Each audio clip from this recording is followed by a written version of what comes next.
The White House this afternoon offered a blistering condemnation of statements by two members of Israeli Prime Minister Benjamin Netanyahu's governing coalition. Both Israeli Minister of National Security Itamar Ben Gvir and Israeli Finance Minister Bezalel Smotrich in recent days have publicly pushed the idea of forcing Palestinians to leave Gaza forever.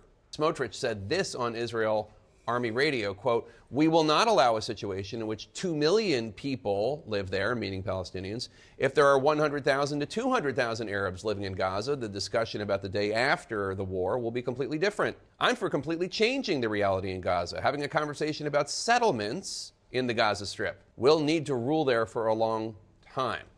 A proposition that the leader of the Reform Jewish movement in the United States, Rabbi Rick Jacobs, called ethnic cleansing, and what the U.S. State Department called inflammatory and irresponsible. At today's White House briefing, here is what National Security Council spokesman John Kirby had to say.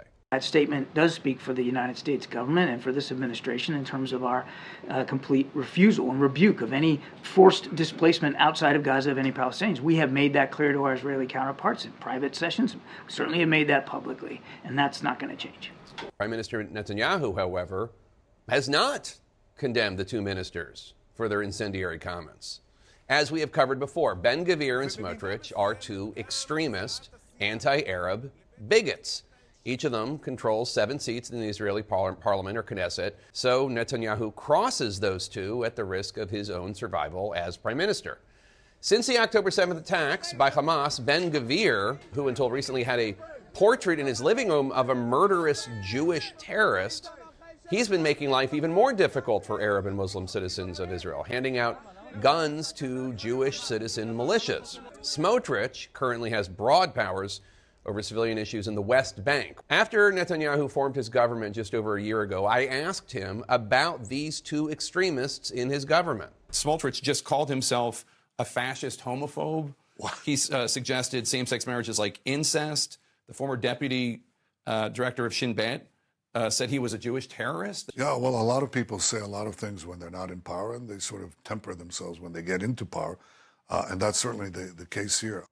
After October 7th, Smotrich, who is the finance minister of Israel, has refused to release these funds to the PA, putting the Palestinian government there at very real risk of economic collapse and, frankly, waving a flame of further instability near the tinderbox. In the last few days, President Biden personally has seen that he needs to get involved to negotiate this, to keep the Palestinian Authority as a viable alternative to Hamas, including a Biden-Netanyahu phone call. Now, while some Biden administration sources believe that Biden and Secretary of State Antony Blinken can keep pushing and ultimately get what they need from the Netanyahu administration, others say the tensions are building behind the scenes so much they believe President Biden is going to have to ultimately decide whether he has faith that this coalition government is one that he can ultimately do business with, not just for the current war, but for what is called the day after in Israel, what happens after the war is over. But while President Biden is focused on a Gaza free from both Hamas and IDF control,